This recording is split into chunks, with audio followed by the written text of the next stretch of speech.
Hey, I'm Sarah, a 28-year-old graphic designer with a passion for creativity and a baby on the way. Right now, I'm standing in my living room, surrounded by a sea of yellow and green decorations.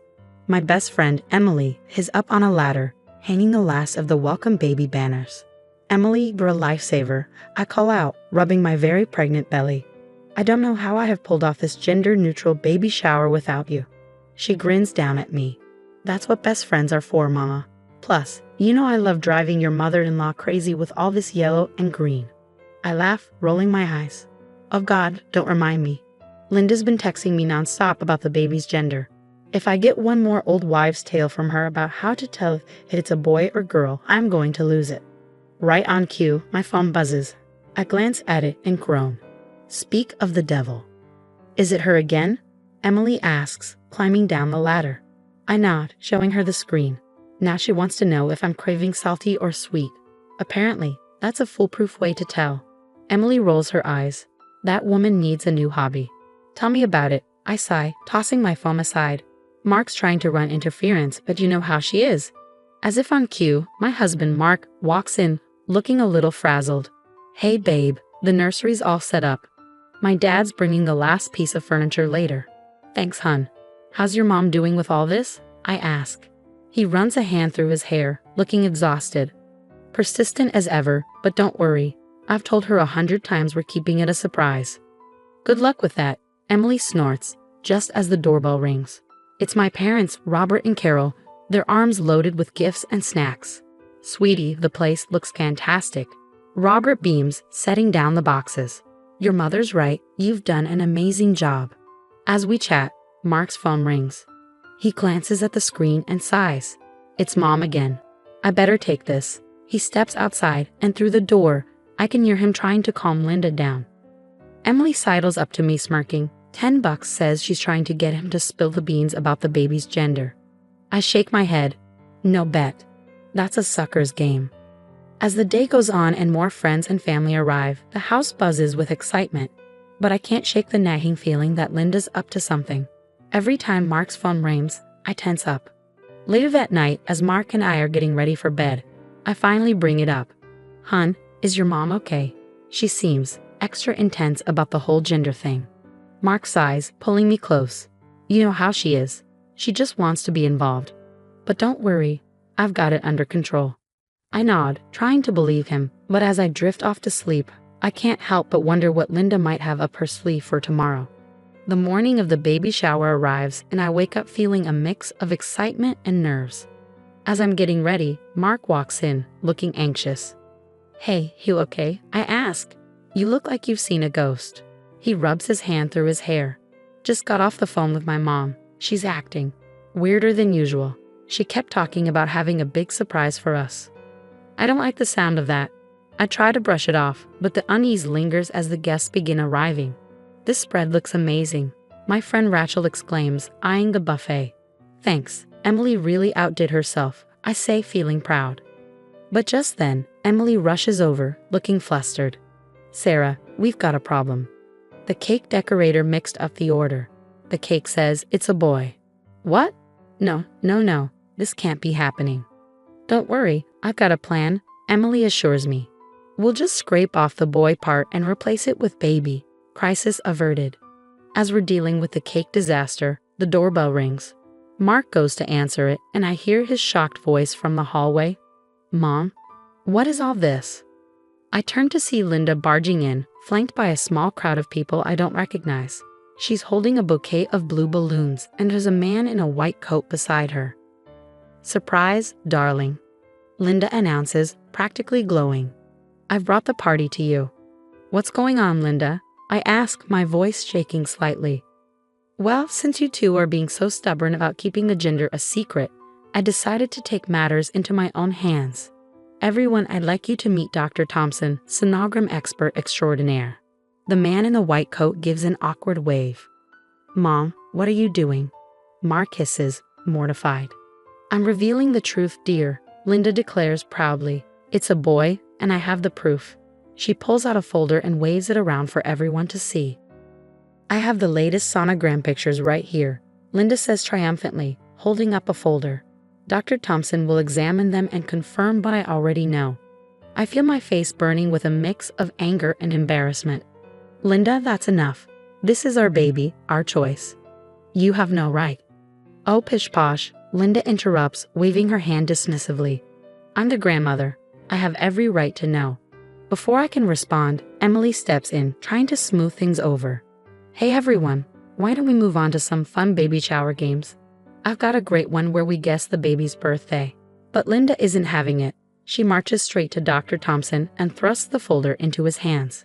Go on, doctor, tell them what you see. The poor man looks mortified. I'm not sure I should. Of course you should. Linda insists. I paid you good money for this. The room collectively gasps, and I see Mark's face turn pale. You did what? Linda realizes her slip up too late. Oh fine.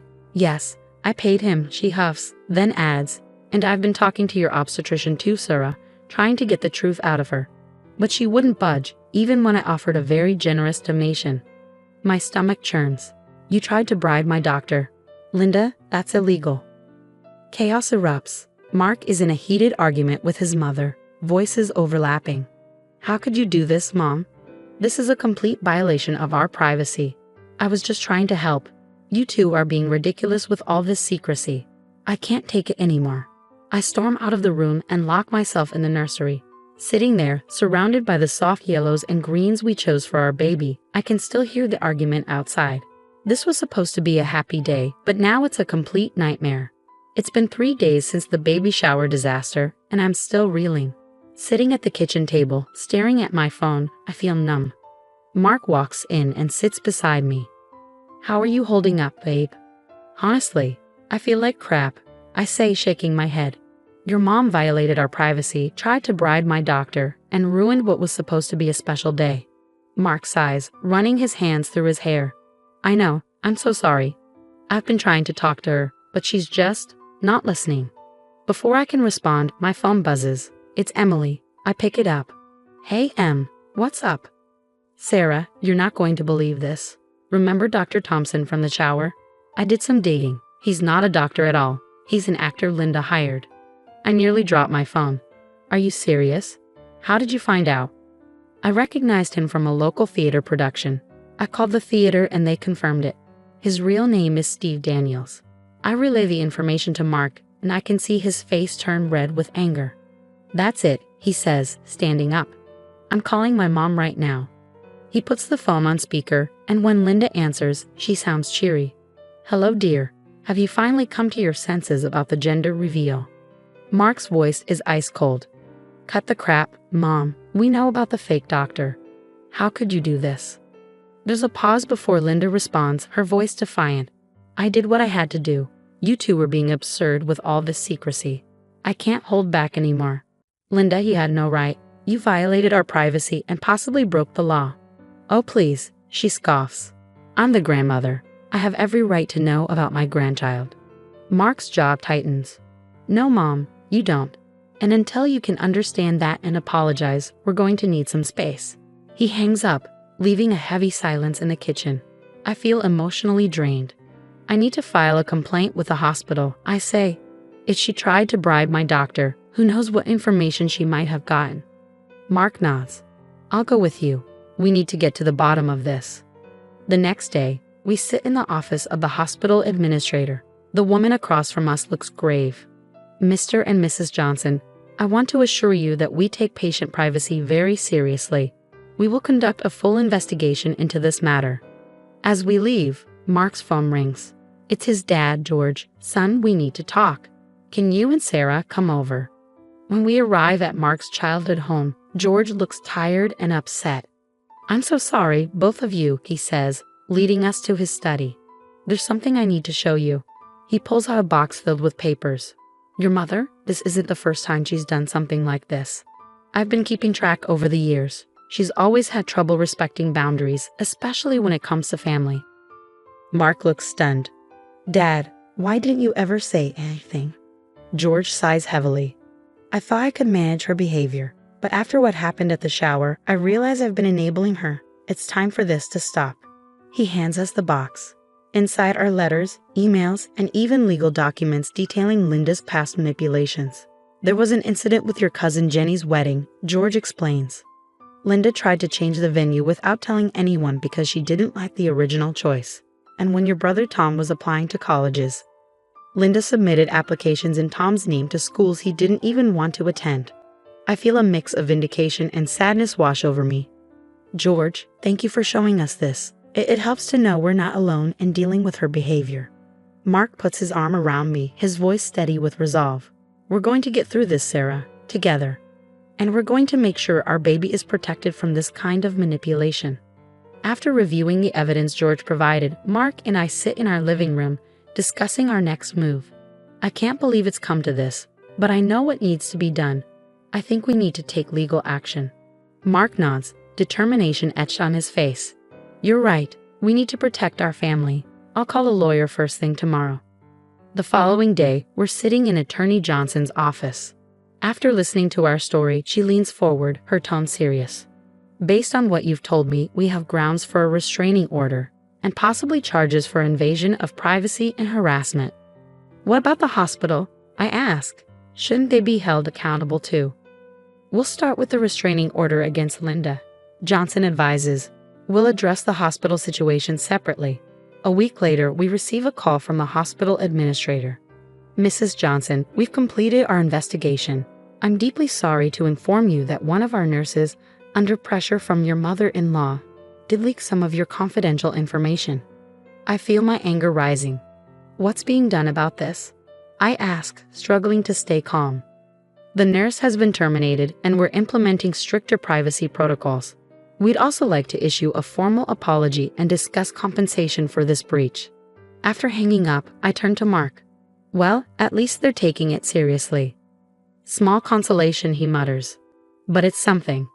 Weeks pass, and finally, we find ourselves in court. Linda sits at the defendant's table, her expression defiant. The judge enters, and the proceedings begin.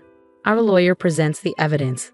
Linda's hiring of a fake sonogram expert, her attempted bribery, the leaked medical information, and George's documentation of her past manipulative behaviors. Linda's lawyer tries to paint her actions as those of a concerned grandmother who went too far, but the judge isn't swayed. Mrs. Linda Johnson, this court finds you guilty of harassment and invasion of privacy, the judge declares.